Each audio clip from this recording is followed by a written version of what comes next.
de la planète, pas de l'Afrique, de la planète, avouez qu'il y a de quoi désespérer.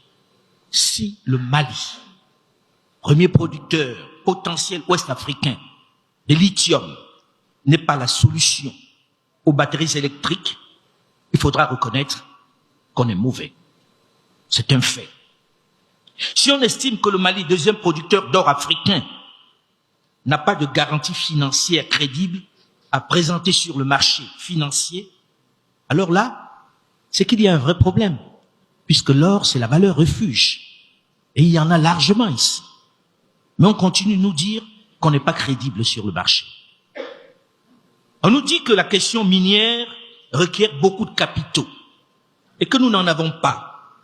Mais n'est-ce pas une ineptie au regard des richesses que nous possédons et que nous venons d'énumérer? N'a-t-il pas une absence de vision et d'ambition à ce niveau également?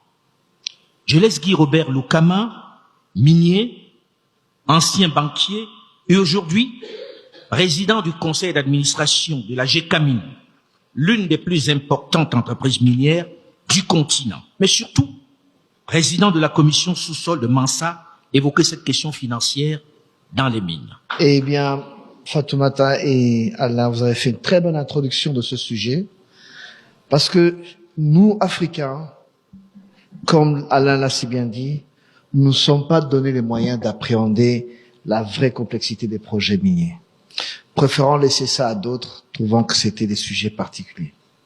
Nous avons adopté des paradigmes de développement des projets miniers sans prendre de recul, sans se dire où cela a amené après tant d'années. Et quand nous avons vu les dégâts, nous sommes devenus frileux de pouvoir revoir nos codes miniers, malgré l'évidence de leur raté en termes de retombées pour les pays hôtes des projets et pour les populations avoisinantes de ces projets. Nous n'avions pas de vision. Et encore aujourd'hui, nous peinons à nous fixer une réelle ambition africaine, une réelle ambition par pays. C'est par tâton ou par rejet de ce qu'il y a et sans pour autant nécessairement proposer une solution durable dans le futur.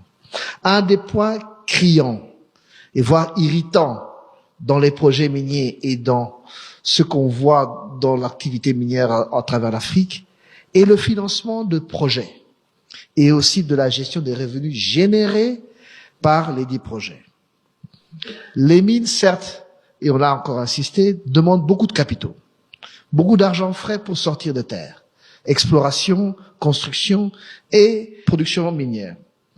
Mais les mines aussi peuvent générer beaucoup d'argent dans ces moments fastes. Quelles sont les solutions intrinsèques, innovantes, qui feront de nous des parties prenantes, au moins passifs que d'avant, moins spectateurs d'une prospérité créée chez nous et désormais malgré nous? C'est ça le sujet aujourd'hui.